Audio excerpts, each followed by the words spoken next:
السلام علیکم ورحمۃ اللہ وبرکاتہ۔ بھائی نے سورۃ فاتحہ کے حوالے سے سوال پوچھا ہے کہ نماز میں اس کی حیثیت کیا ہے، میں امام کے پیچھے ہوں، مجھے کیا کرنا چاہیے وغیرہ وغیرہ۔ بھائیان، سورۃ فاتحہ صحیح دلائل کی روشنی میں اگر کوئی بندہ غیر جانبدار ہو کر حدیث کی محبت اور احترام دل میں لے کر احادیث کا مطالعہ کرے تو سمجھ آتی ہے سورۃ فاتحہ نماز کا رکن ہے۔ صحیح مسلم کی حدیث نمبر 394 ہے۔ میری اس بات پر بطور دلیل عبادہ بن صامت فرماتے ہیں رضی اللہ تعالی عنہ، پیارے پیغمبر نبی پاک صلی اللہ علیہ وسلم نے فرمایا، لا صلاۃ لمن لم یقرأ بفاتحۃ الکتاب، اس بندے کی نماز نہیں ہوتی جو بندہ سورۃ فاتحہ نہیں پڑھتا۔ نمبر 1۔ نمبر 2، نبی صلی اللہ علیہ وآلہ وسلم کا فرمان جامع ترمذی میں 238 نمبر حدیث ہے، لا صلاۃ لمن لم یقرأ بالحمد۔ نبی صلی اللہ علیہ وسلم نے ابو سعید خدری رضی اللہ تعالی عنہ نے نبی صلی اللہ علیہ وسلم سے روایت بیان کی، اس بندے کی نماز نہیں ہوتی جو الحمدللہ نہیں پڑھتا۔ وسورۃ، ایک روایت میں ہے سورت ساتھ کوئی نہیں ملاتا، فی فریضۃ او غیرہا، نماز فرض ہو یا اس کے علاوہ ہو۔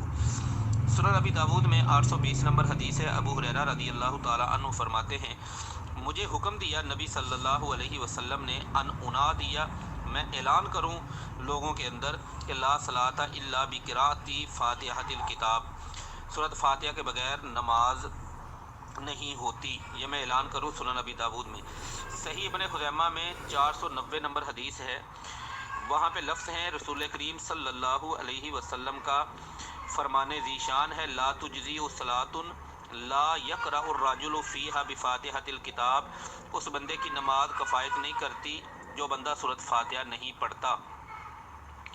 تو ان تمام کے اندر ہمیں یہ بات واضح طور پر ملتی ہے کہ سورۃ فاتحہ پڑھی جائے گی ہر صورت، جو بندہ سورۃ فاتحہ نہیں پڑھتا اس کی نماز نہیں ہوتی۔ یہ ایک دوست نے مجھے میسیج سینڈ کیا ہے کہ حضرت یہ آپ میسیج سن لیں اور قرآن و حدیث کی روشنی میں اس کی رہنمائی کر دیں کہ آیا نماز کے اندر سورہ فاتحہ پڑھنی چاہیے یا نہیں پڑھنی چاہیے، اور انہوں نے باقاعدہ حدیث کے حوالہ جات دیے ہیں کہ نماز کے اندر سورہ فاتحہ پڑھنی چاہیے۔ اب یہ کون ہے میں تو نہیں جانتا، لیکن انہوں نے جو خیانتیں کی ہیں اور جو دجل کے ساتھ کام لیا ہے وہ میں آپ کے سامنے آشکارا کروں گا۔ آپ پہلے نفس مسئلہ سمجھ لیں کہ نفس مسئلہ کیا ہے۔ نماز پڑھنے والے افراد وہ 3 قسم پر ہیں۔ نمبر 1، اکیلا نماز پڑھنے والا۔ نمبر 2، مقتدی بن کر نماز پڑھنے والا۔ نمبر 3، امام بن کر نماز پڑھنے والا۔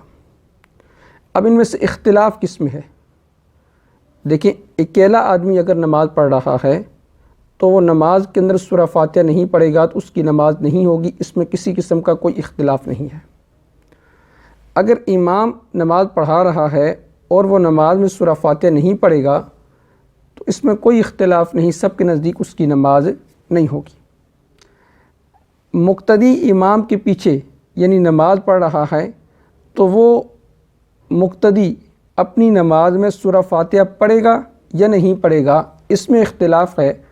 اور عند الاحناف امام ابو حنیفہ رحمہ اللہ تعالی فرماتے ہیں کہ قرآن مقدس نے اس کے بارے میں یہ فرمایا ہے کہ وَإِذَا قُرِئَ الْقُرْآنُ فَاسْتَمِعُوا لَهُ وَأَنصِتُوا لَعَلَّكُمْ تُرْحَمُونَ، جب قرآن کریم کی تلاوت کی جائے تو تم خاموشی کے ساتھ اس کو سنو، کان لگا کر اس کو سنو اور خاموش رہو۔ اب اس آیت مبارکہ کی روشنی میں صاف پتہ چلتا ہے کہ مقتدی امام کے پیچھے قرات نہ کرے، یعنی مقتدی کو امام کے پیچھے قرات نہیں کرنی چاہیے۔ اب ہمارا جو اختلاف تھا وہ تھا مقتدی کے بارے میں۔ اب ان جناب نے جتنی بھی حدیث پیش کی ہیں وہ مقتدی کے بارے میں نہیں ہیں بلکہ وہ اکیلے آدمی کے بارے میں ہیں۔ اب پہلی حدیث جناب نے مسلم شریف سے پیش کی اور حدیث کا نمبر ہے 394۔ اس پر امام مسلم رحمہ اللہ تعالی نے جو باب باندھا ہے کہ باب وجوب قراءۃ الفاتحۃ فی کل رکعۃ، حدیث نمبر ہے 394، اور یہ حدیث کے جو مرکزی راوی ہیں وہ ہیں سفیان ابن عیینہ۔ اس حدیث کو نقل کرتے ہیں امام زہری سے، امام زہری اس حدیث کو نقل کرتے ہیں محمود ابن ربیع سے، اور محمود ابن ربیع نقل کرتے ہیں عبادہ بن صامت سے، وہ نبی اکرم صلی اللہ علیہ وسلم سے کہ لا صلاۃ لمن لم یقرأ بفاتحۃ الکتاب۔ بس اتنی حدیث ہے۔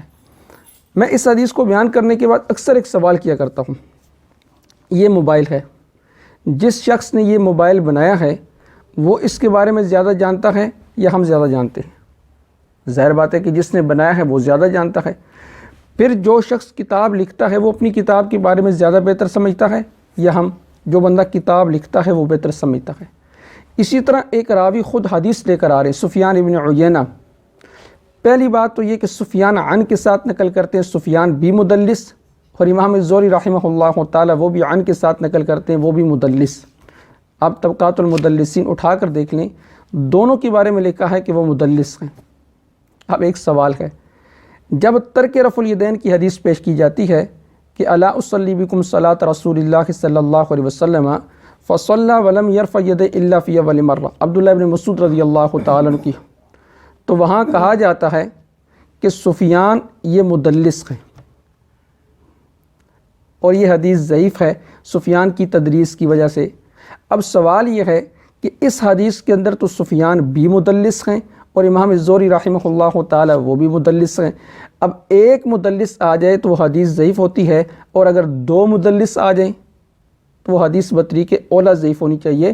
تو لہٰذا یہ تو ان کے اپنے قاعدے کے مطابق یہ حدیث ضعیف ہے، تو یہ اس حدیث کو کس منہ کے ساتھ پیش کرتے ہیں؟ اس حدیث کو تو پیش کرنے کے یہ حقدار ہی نہیں ہیں۔ دوسری بات یہ کہ اسی حدیث کو سفیان ابن عیینہ اسی سند کے ساتھ، یعنی سفیان ابن عیینہ عن زہری عن محمود ابن ربیع عن عبادہ بن صامت رضی اللہ تعالیٰ عنہ، امام ابو داؤد رحمہ اللہ تعالیٰ نے اس حدیث کو نقل کیا، اور نقل کرنے کے بعد پھر سفیان بن عیینہ کا تبصرہ آگے نقل کیا کہ سفیان جنہوں نے اس حدیث کو نقل کیا ہے وہ اس حدیث کے بارے میں کیا فرماتے ہیں۔ فرمایا کہ قال سفیان لمن یصلی وحدہ، کہ سفیان کہتے ہیں بھئی یہ جو حدیث ہے نا لا صلاۃ لمن لم یقرأ بفاتحۃ الکتاب والی، فرمایا یہ حدیث اس آدمی کے بارے میں ہے جو اکیلا نماز پڑھ رہا ہو، اور جناب یہ ثابت کر رہے ہیں کہ مقتدی کے لیے سورہ فاتحہ پڑھنی واجب ہے، اور حدیث یہ پیش کرتے ہیں۔ اب مثال کے طور پر میں کوئی مسئلہ آپ کے سامنے بیان کرتا ہوں تو مجھے اس مسئلے کے مطابق دلیل دینی چاہیے نا۔ اب میں کہوں جی کہ نبی اکرم صلی اللہ علیہ وسلم آخری نبی ہیں، اب مجھے اس پہ آیت پڑھنی چاہیے ما کان محمد ابا احد من رجالکم ولکن رسول اللہ وخاتم النبیین، یہ آیت پڑھنی چاہیے۔ اب میں پڑھنا شروع ہو جاؤں قل اعوذ برب الناس مالک الناس الہ الناس، اب قرآن تو ہے لیکن جس مسئلے کو ہم نے ثابت کرنا ہے وہ مسئلہ قل اعوذ برب الناس سے نہیں بلکہ ما کان محمد ابا احد من رجالکم اس آیت سے ثابت ہوگا۔ تو ثابت کرنا تھا کہ مقتدی پر سورہ فاتحہ لازم ہے یا نہیں۔ سفیان کہتے ہیں کہ قال سفیان لمن یصلی وحدہ، یہ حدیث تو اس آدمی کے بارے میں جو اکیلا نماز پڑھتا ہے۔ یہاں ایک اور آپ کو لطیفہ سنا دوں، امام ابو داؤد رحمہ اللہ تعالی اگر وہ تبصرہ فرما دیں عبداللہ ابن مسعود رضی اللہ تعالیٰ عنہ کی حدیث کے بارے میں، تو وہ حدیث کو رد کر دیا جاتا ہے جی امام ابو داؤد رحمہ اللہ تعالیٰ نے اس حدیث کے بارے میں فرما دی کہ یہ حدیث مختصر ہے۔ تو یہ لا صلاۃ لمن لم یقرأ بفاتحۃ الکتاب، اس حدیث کے بارے میں بھی امام ابو داؤد رحمہ اللہ تعالیٰ نے امام سفیان ثوری کا تبصرہ نقل کیا۔ اگر ترک رفع الیدین والی حدیث میں امام ابو داؤد کا تبصرہ قابل قبول ہے تو اس حدیث میں امام ابو داؤد رحمہ اللہ تعالیٰ کا تبصرہ وہ قابل قبول کیوں نہیں ہے؟ تو یہ تو جناب کی پہلی حدیث کا جو جناب نے پیش کی تھی یہ حال ہے۔ دوسری حدیث پیش کی جامع ترمذی سے، حدیث نمبر 238، لا صلاۃ لمن لم یقرأ بالحمد، کہ حدیث مبارکہ میں آتا ہے کہ وہ آدمی جو نماز کے اندر نہیں ہے نماز اس آدمی کی جو سورہ الحمدللہ نہیں پڑھتا۔ پہلی بات تو یہ کہ اس حدیث پر امام ترمذی رحمہ اللہ تعالی نے باب باندھا ہے باب ما جاء فی تحریم الصلاۃ و تحلیلھا، تو یہ حدیث وہ اس باب کے اندر لے کر آئے ہیں۔ دوسری بات یہ کہ یہ حدیث بھی اکیلے آدمی کے بارے میں ہے۔ اب جناب نے یہاں دھوکہ یہ دینے کی کوشش کی کہتے ہیں جی کہ اس حدیث میں آتا ہے کہ لا صلاۃ لمن لم یقرأ بالحمد پڑھا ہے، حالانکہ بالحمد نہیں، بالحمدی، بالحمدی وسورۃ فی فریضۃ۔ اب یہ ایک جملہ نقل کرنے کے بعد جو اگلا جملہ نقل کیا نا، اس میں اپنے الفاظ کا اضافہ کر دیا۔ جناب کہتے ہیں ایک روایت میں آتا ہے، جناب ایک روایت میں نہیں، اسی روایت میں آتا ہے۔ یہ بات کیوں چھپا رہے ہیں آپ عوام سے؟ اور آپ نے ساتھ یہ بھی کہا ہے کہ کوئی بندہ غیر جانبدار ہو کر حدیث کی محبت دل میں لے کر حدیث کا مطالعہ کرے تو اس کو بات سمجھ آ جاتی ہے۔ تو یہ حدیث کی محبت ہے، یہ غیر جانبداری ہے کہ آپ کہتے ہیں جی کہ ایک اور روایت میں آتا ہے۔ عوام کو کیوں دھوکہ دیتے ہیں؟ ایک اور روایت میں نہیں، بلکہ اسی روایت میں حدیث نمبر 238 میں آتا ہے کہ لا صلاۃ لمن لم یقرأ بالحمد وسورۃ فی فریضۃ او غیرہا۔ اب مجھے یہ بتائیں کہ یہ سورہ فاتحہ تو پڑھتے ہیں، ساتھ سورت بھی پڑھتے ہیں، تو اس حدیث میں تو یہ آتا ہے کہ جو سورہ فاتحہ اور سورت نہ پڑھے تو اس کی نماز نہیں ہوتی۔ اب یہ سورہ فاتحہ تو پڑھتے ہیں لیکن سورت نہیں پڑھتے، کہتے امام کے پیچھے سورت نہیں پڑھنی چاہیے۔ تو اس حدیث میں تو دونوں کا ذکر ہے، فاتحہ کا بھی اور سورت کا بھی۔ تو فاتحہ اور سورت کون پڑھتا ہے؟ یا امام یا اکیلا آدمی۔ تو اس کا مطلب ہے کہ یہ حدیث بھی اکیلے آدمی کے بارے میں ہے یا امام کے بارے میں ہے۔ ایک اور مزے کی بات، اس حدیث پر بھی امام ترمذی فرماتے ہیں قال ابو عیسیٰ ھذا حدیث حسن۔ اب مزے کی بات یہ ہے کہ اگر امام ترمذی رحمہ اللہ تعالی ترک رفع الیدین کی حدیث کے بارے میں کہہ دیں ھذا حدیث حسن، یہ حدیث حسن ہے، تو وہ قابل قبول نہیں ہے۔ تم پیمانہ برابر کا رکھے نا، پھر ھذا حدیث حسن اگر اس کے بارے میں کہیں تو یہ بھی قابل قبول نہیں ہونی چاہیے، اس کو بھی رد کر دینا چاہیے۔ یہ ان کی دوسری حدیث کا حال تھا۔ تیسری جناب نے پیش کی امام ابو داؤد رحمہ اللہ تعالیٰ کی حدیث نمبر 820 کہ سیدنا ابو ہریرہ رضی اللہ تعالیٰ عنہ فرماتے ہیں کہ نبی اکرم صلی اللہ علیہ وسلم نے مجھے حکم دیا کہ میں اعلان کروں کہ لا صلاۃ الا بقراءۃ فاتحۃ الکتاب، کہ سورہ فاتحہ کے بغیر نماز نہیں ہوتی۔ یہاں بھی دجل سے کام لیا۔ اب وہ دجل کیا ہے؟ یہاں بھی صرف الا بقراءۃ فاتحۃ الکتاب کے الفاظ نقل کیے، لیکن فما زادہ کے الفاظ کو چھوڑ دیا کہ سورہ فاتحہ اور اس سے کچھ زائد نہ پڑھیں تو تب نماز نہیں ہوتی۔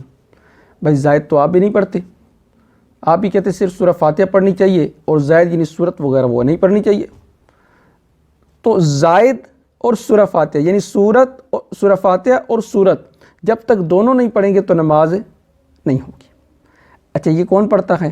یا امام تو یا اکیلا آدمی۔ اختلاف کس کے بارے میں ہے؟ مقتدی کے بارے میں۔ اب اختلاف مقتدی کا چل رہا تھا، حدیث وہ پیش کرنی تھی جس سے مقتدی کا مسئلہ حل ہوتا، اور حدیثیں وہ پیش کر رہے ہیں جو یا امام کے بارے میں ہیں یا اکیلے آدمی کے بارے میں۔ پھر اس سے بڑھ کر یہ میرے پاس کتاب ہے نصر الباری حافظ زبیر علی زئی صاحب کی، اس کے صفحہ نمبر 51 پر یہی حدیث نقل کی ہے انہوں نے سیدنا ابو ہریرہ رضی اللہ تعالیٰ عنہ کی کہ اللہ صلاۃ الا بفاتحۃ الکتاب وما زادہ۔ اس کے بعد فرماتے ہیں کہ یہ حدیث ضعیف ہے۔ کیوں ضعیف ہے؟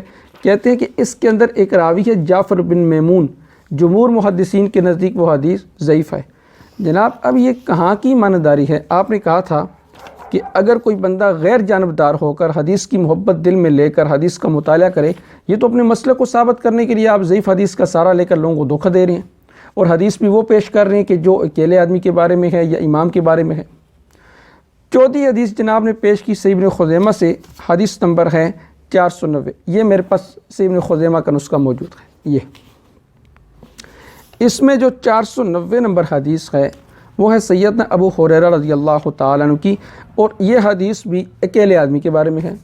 اس میں بھی سیدنا ابو ہریرہ رضی اللہ تعالیٰ عنہ فرماتے ہیں کہ نبی اکرم صلی اللہ علیہ وسلم نے فرمایا کہ لا تجزی صلاۃ لا یقرأ فیہا بفاتحۃ الکتاب، ہی کہ نماز کفایت نہیں کرتی کہ اس میں سورہ فاتحہ نہ پڑھی جائے۔ تو سورہ فاتحہ پڑھنے کا مسئلہ وہ تو اکیلے آدمی کا ہے یا امام کا ہے۔ مقتدی کے بارے میں آپ کو ایسی حدیث پیش کریں کہ جس میں یہ ہو کہ مقتدی کے لیے سورہ فاتحہ پڑھنی کیا ہے؟ واجب ہے۔ تو یہ تو 4 جو حدیث پیش کی تھی ان کا حال ہے۔ تو خلاصہ یہ نکلا کہ یہ جتنی احادیث ہیں یہ اکیلے آدمی کے بارے میں ہیں یا امام کے بارے میں ہیں۔ مقتدی کے لیے یہ ہے کہ اذا قرئ القرآن فاستمعوا له وانصتوا لعلکم ترحمون، جب قرآن کریم کی تلاوت کی جائے تو اسے چاہیے وہ خاموشی کے ساتھ اس قرآن کریم کی تلاوت کو سنیں۔ یہ صحیح مسئلہ ہے۔